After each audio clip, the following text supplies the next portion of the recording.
assuming the price of our books have changed, there is inflation and we need to update it. So how do we do that? Now let's see. Hello, welcome back to my channel, and today we're going to continue with our SQL series, looking at a very important aspect of our SQL as a database administrator, as a data analyst, or any data professional. Okay, so as you would agree with me that working with a current data is very important for accurate data analysis.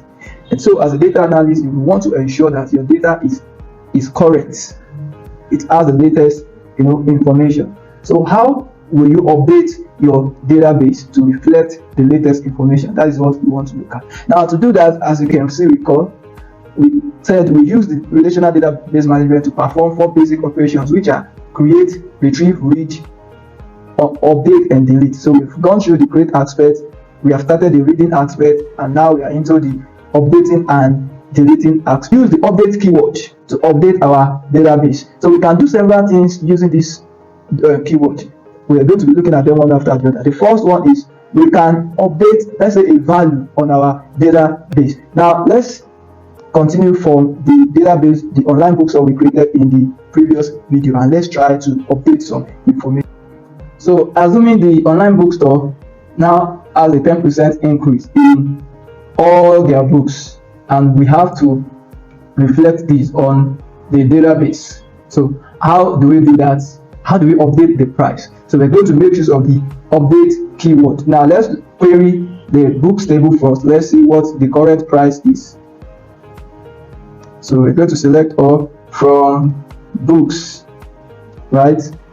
So we're going to run it now. Now this is the current price for each book. So now they've increased by 10%. So it means this 29.99 times 10% of it. And how do we get 10%? 10% will be 0.1 of times this, right? So let's do that now. That means to do the increase, we are going to make use of our update keyword. Don't forget. So we're going to say update. What's the name of the table we want to update? That's books. So the name after your update, the name of the table, then the set keyword. So set keyword is used to point to the column that we want to update, and the column we want to update here is price. So we're going to set price equals to the new value now. So the new value will be the 10% of the current value, right? So which means it will be current value times 10% of the current value. So the current value is in the price column. Since we are doing it for the entire column, so we don't need to specify for each row. It's for the entire row, for the entire table rather. So that would be the current price multiplied. The current price plus 10% increase, right? Plus 10% increase. What is the 10% increase? 10% increase is the 10% of the current price. And what's the 10%? 10% is 10 divided by 100, right? Multiplied by the current price. So then, since it's for the entire row, we don't need to use a where statement to specify which row we are pointing to. We are doing it on the entire table. So we're just going to run it. As you can see, it has been completed. So let's see the latest price now for each book. Now you can see for the latest price now for this is 29.99 as against the former price. So that is how we set that. Now let's do another practice. Let's assume the SQL for beginners stock quantity has reduced from 100 to 50. And we are still having 100 here. So how do we set that? We're just going to say update books again. Now, so this time around is the stock quantity column that we want to update. So we're going to point to the stock quantity column now equals to what's the current value. We want to set it to 50. Then we can't run it like this, because if we should run it like this, it means the entire row inside it stock quantity will be affected. So we need to be specific that is only for SQL for beginners book, and we are going to use the book ID to do that. So like set where book ID equals 100. So 100 is the book ID for SQL for Beginners book. Then we are going to run it. So I want you to take note of the former quantity, which is 100. Now let's update it and let's see. Sorry. So let's update it now and let's see the change. Okay, one row affected as against what we did the other time, 29 rows affected.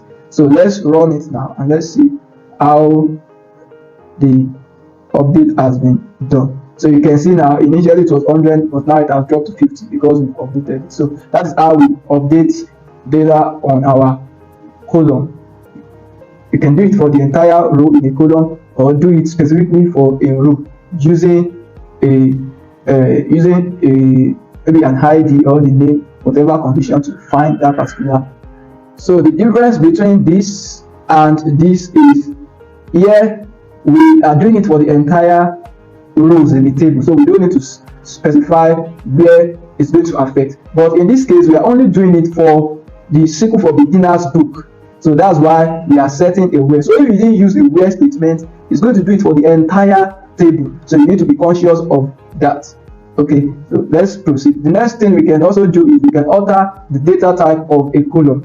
So let's assuming this journal, let's change the data type from varchar. I think it was in varchar 50 before. We can change it to car. We can change it to end varchar. We can change it to we can even change it to decimal. But you need to be mindful of the data type you are changing it to, because the change in data type can lead to data loss. So most cases you wouldn't have to change data type, but we're just doing it just for the sake of the knowledge. So now to change data type, we're just going to use the alter keyword, the alter table. So the name of the table you want to alter, in this case we're still altering the books table, so books. Then we're going to use the alter table as well. So alter keyword, alter column.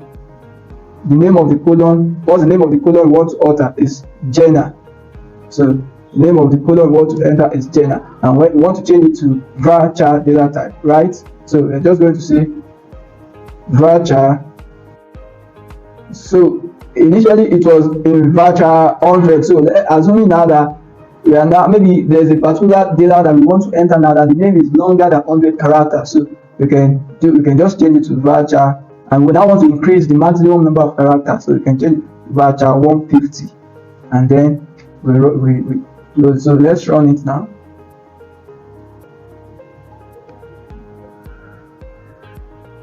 So you can see commands completed successfully. So it means I've been able to increase the maximum character that this journal can take. So that is how we alter our data type. And in the same vein, if let's assume we want to change the data type from integer to the numeric or decimal, this is the same process. You just use the alter statement, alter table, alter column, and then you go ahead to specify the new data type. I hope that is taken. Okay, so now we can as well add a new column.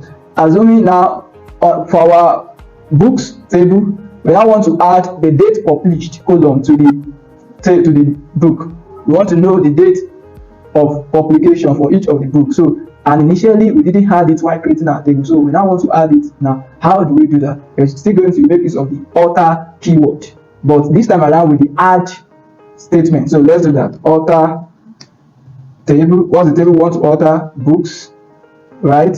Then we're going to say add. So we're adding column. What's the name of the column we are adding? So we need to specify the name of the column we want to add. So the name of the column here is published date. So we're going to add published date,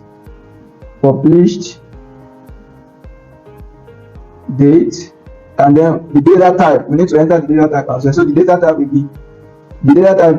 be date. So it's going to be date. Then we're going to terminate it. So if we should run it now, we're going to see it. Yes, so now we've successfully added a column called date to our books table. Now let's go and see our books table if this has really been affected. Okay, so now you can see we have published date added. The reason why you are saying none is because we've not insert any value into this column. So Now this will be your first assignment. So you can just think of a random date and update it for each of the row. So you can do it at your own end. So that is how we add new column to an already existing table. I hope you get that. So now moving forward, the next thing we are going to look at is dropping a column, deleting a column. Assuming we are not interested in a column, or we feel, oh, this column is redundant, there's no need for it, I want to delete it. So how do we do that on an existing table? For us to do that, we are going to make use of the drop keyword. We're still going to make use of the alter keyword, but this time around alongside with the drop keyword. So we're going to say alter. You always write your keyword or your plus, write it all in caps, so that you can maintain a neat code. So we're going to alter table books, then we want to delete a column. So we're going to use the drop keyword. So drop column. So that was what we're supposed to do, actually, drop column. Now you can see the column has been dropped successfully. So let's go and check our books table again and see if this has actually been done.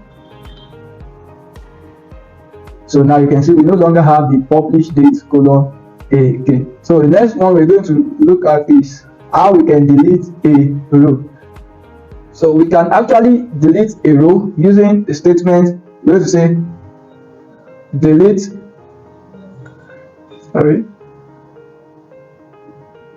So we're going to use the delete statement. So delete keyword, that's what we use. So delete the name of the table. So delete from, what's the name of your table? So let's say books.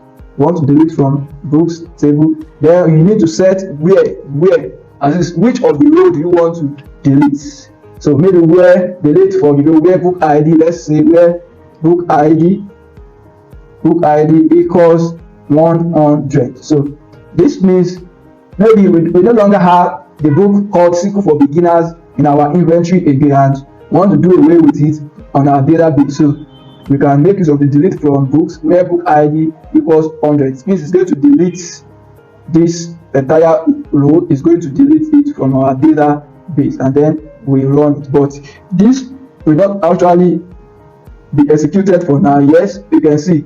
So the delete statement completed with the reference constraint. Now, the reason why we are seeing this is because the book ID is already used as a foreign key in another table, and by virtue of that, a constraint has been placed on it, so it cannot be deleted unless you go and modify the constraint. So this will take us to another video. So I'm going to do another video on constraints and how we use them to maintain our data integrity.